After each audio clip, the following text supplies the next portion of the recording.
Die deutsche Presse ist in heller Aufruhr. Werden deutsche Touristen an der Grenze zu den USA bei der Einreise verhaftet, weil Trump hier Rache üben will? Hat er es ganz besonders auf Deutsche abgesehen? Will man überhaupt noch in die USA als Tourist einreisen oder anderweitig? Das sind Fragen, die wir uns einmal in diesem Video näher anschauen werden.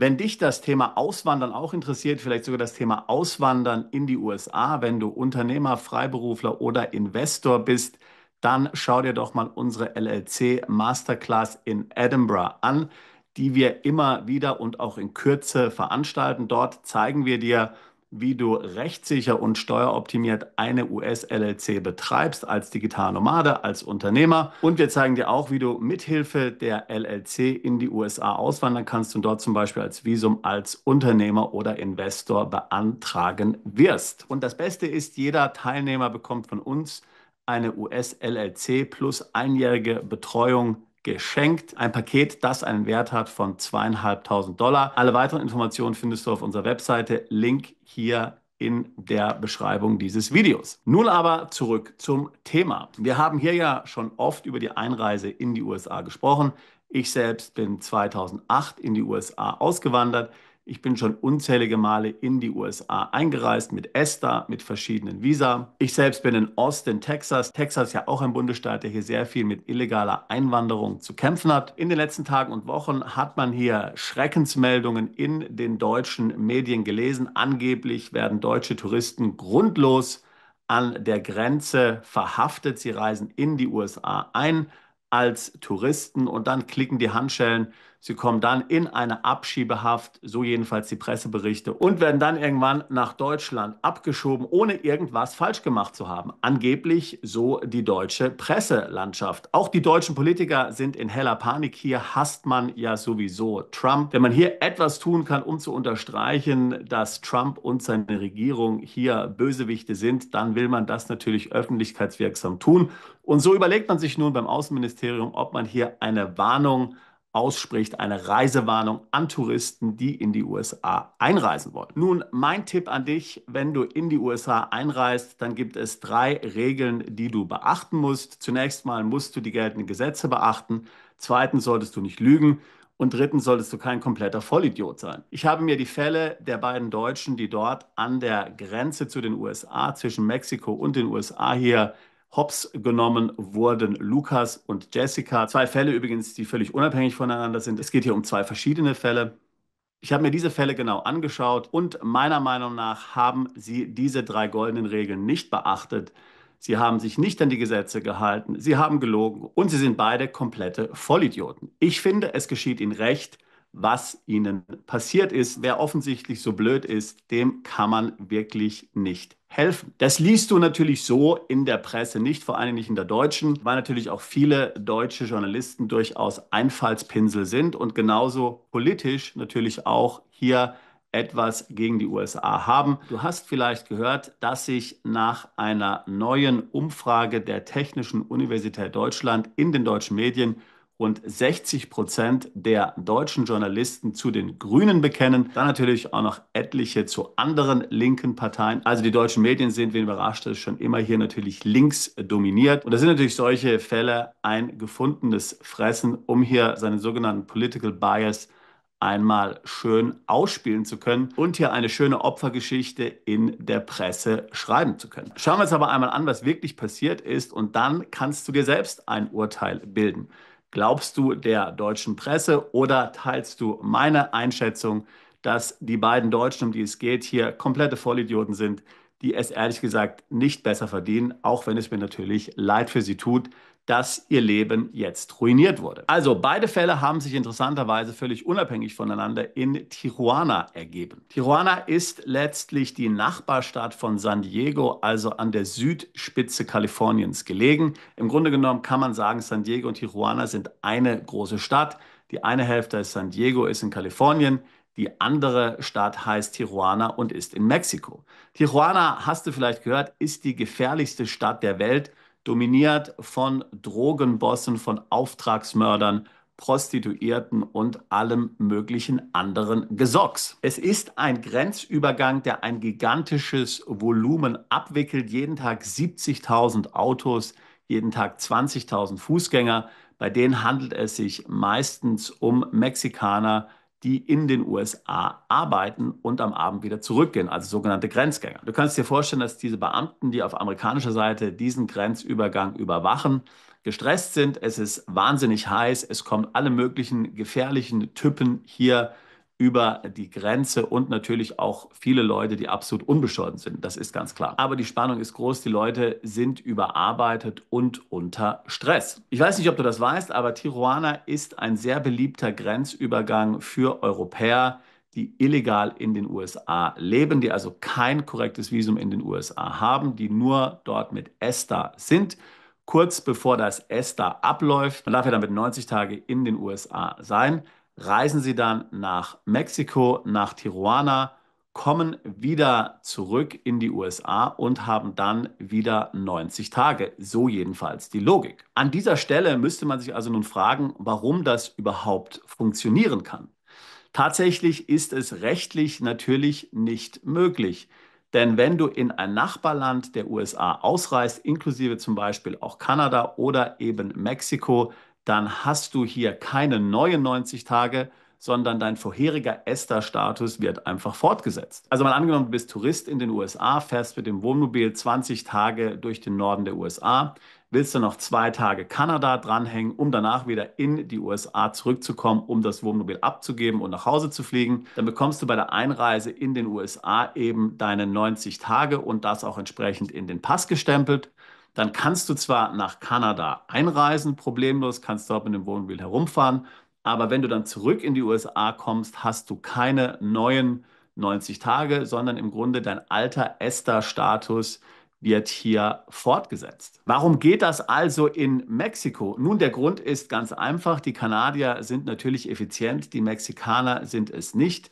Das heißt, wenn du also die USA verlässt und den Grenzübergang hier überschreitest, dann wirst du keinen Stempel hier in Mexiko in den Pass bekommen. Wenn du dann eine Stunde später wieder zurück in die USA läufst, kann also der US-Grenzbeamte nicht feststellen, wann du tatsächlich das Land verlassen hast. Möglicherweise bist du nun schon seit fast 3 Monaten in Mexiko und trittst hier eine neue Reise in den USA an als Tourist. Das ist also die Masche. Sie ist natürlich höchst illegal, denn man darf ja mit dem ESTA nicht in den USA leben. Natürlich kann ich dir nicht mit Sicherheit sagen, ob die Sache bei Lukas und Jessica genauso gelagert war, aber es sieht alles danach aus. Schauen wir uns zuerst mal den Fall von Jessica an. Als Jessica an der Grenze in Tijuana angekommen ist, sie ist also von Mexiko in die USA eingereist, wurden natürlich die amerikanischen Beamten erstmal stutzig. Du kannst dir vorstellen, 20.000 Mexikaner, die dort täglich über die Grenze gehen als Grenzgänger, das macht irgendwo Sinn.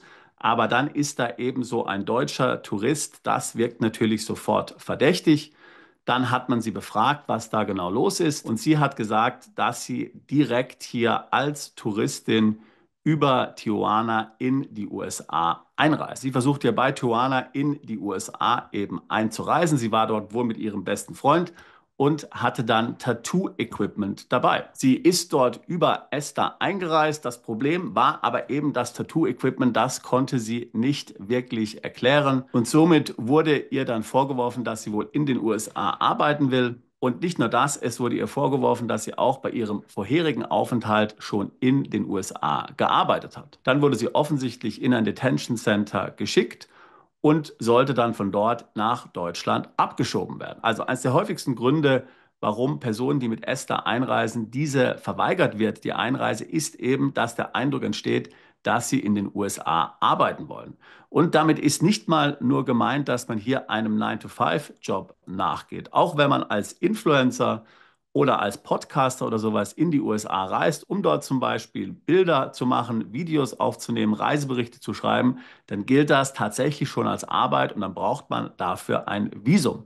Das Gleiche gilt natürlich auch für einen Tattoo-Künstler, so wie es Jessica ist. Ich vermute, dass sie dann die Herausgabe ihres Handys verweigert hat. Ich weiß das nicht, aber ich vermute es. Man muss nämlich den Grenzbeamten auf Verlangen das Handy und alle Passwörter aushändigen.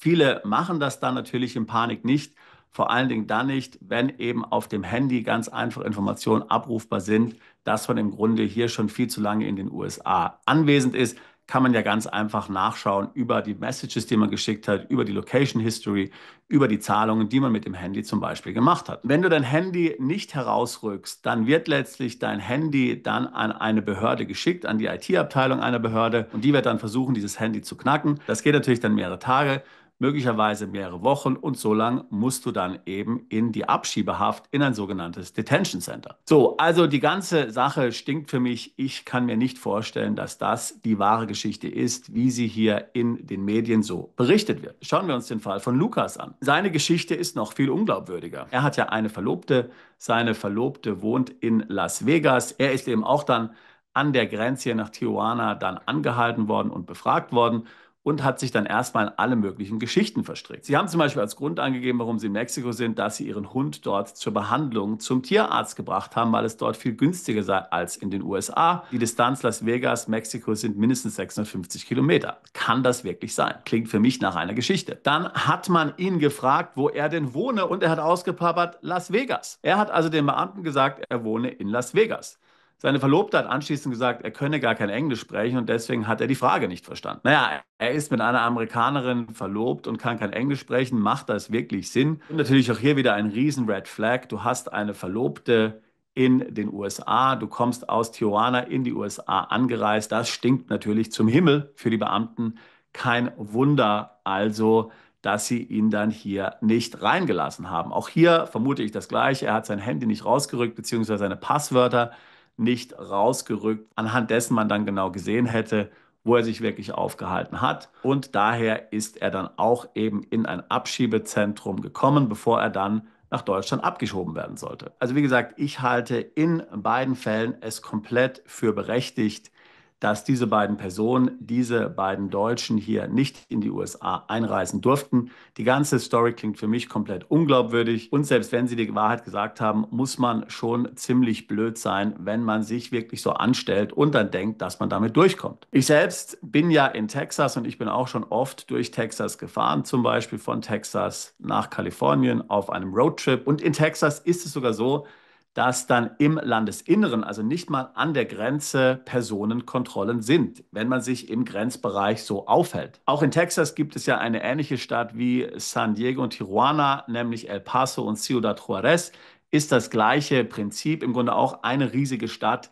Die Grenze verläuft in der Mitte durch, ein ähnlicher Grenzübergang wie hier Tijuana. Auch Ciudad Juárez ist sehr gefährlich. Wenn du dort auf amerikanischer Seite auch 10 Kilometer im Landesinnern eben auf ganz normalen Straßen fährst, gibt es dort immer wieder Personenkontrollen, wo dann die Papiere kontrolliert werden. Ich bin selbst schon in eine solche Kontrolle geraten. Ich hatte natürlich ein Visa, bei mir war es kein Problem. Das heißt, die Beamten checken das, und 5 Minuten später bist du dann wieder unterwegs. Man hört ja in der Presse dann auch vielfach, dass man dann dort in einen geheimen Verhörraum und so weiter geführt wird. Also das ist kein Verhörraum, das ist eher so ein Wartezimmer, wenn dann hier sogenannte Secondary Checks ausgeführt werden. Auch das ist mir schon das ein oder andere Mal passiert. Da werden dann die Papiere eben etwas gründlicher kontrolliert, aber auch das normalerweise ist relativ schnell vorbei. Meine Meinung ist folgendes: Als Tourist hast du überhaupt kein Problem, in die USA einzureisen, solltest dir da überhaupt keine Sorgen machen. Alles, was du dort hörst in der Presse oder von deutschen Politikern, ist komplette Panikmache, um hier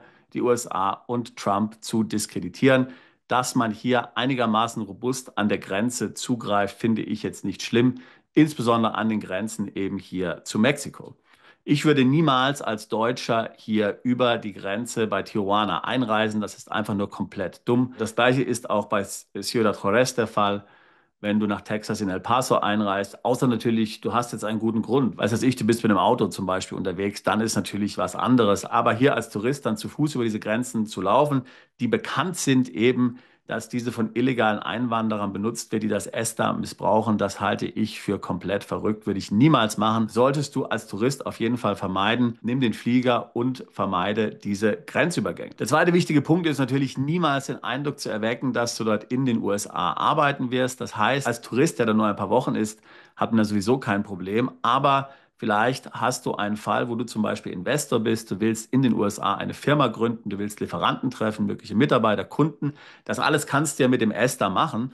Trotzdem musst du es aber so beschreiben an der Grenze, dass es nicht so aussieht, wie wenn du dort arbeiten wolltest. Das ist völlig klar. Dieser Eindruck, dort zu arbeiten, das musst du auf jeden Fall vermeiden. Das darfst du nicht erwecken. Diesen Eindruck darfst du nicht erwecken. Also wenn du vorhast, in die USA auszuwandern und dann eben hier solche Scouting-Trips in die USA machen willst, völlig problemlos, kannst du alles machen, aber dann besprich dich im Vorfeld mit einem Einwanderungsrechter, einem amerikanischen Immigration Attorney dazu, was du hier sagen musst. Wir helfen natürlich auch Mandanten schon seit 2008 hier Visa für die USA zu bekommen, in die USA auszuwandern, dort Unternehmen zu gründen. Vielfach machen wir es so, dass unser Immigration Attorney dann einen Brief schreibt, den man dann hier im Zweifelsfall an der Grenze zeigen könnte, wenn es hier Fragen gibt, wo eben beschrieben wird, dass man in den USA investieren will und schon mal hier sich einige Investitionsobjekte anschauen will, beziehungsweise sich mit Geschäftspartnern, zukünftigen Kunden und Mitarbeitern in den USA treffen möchte.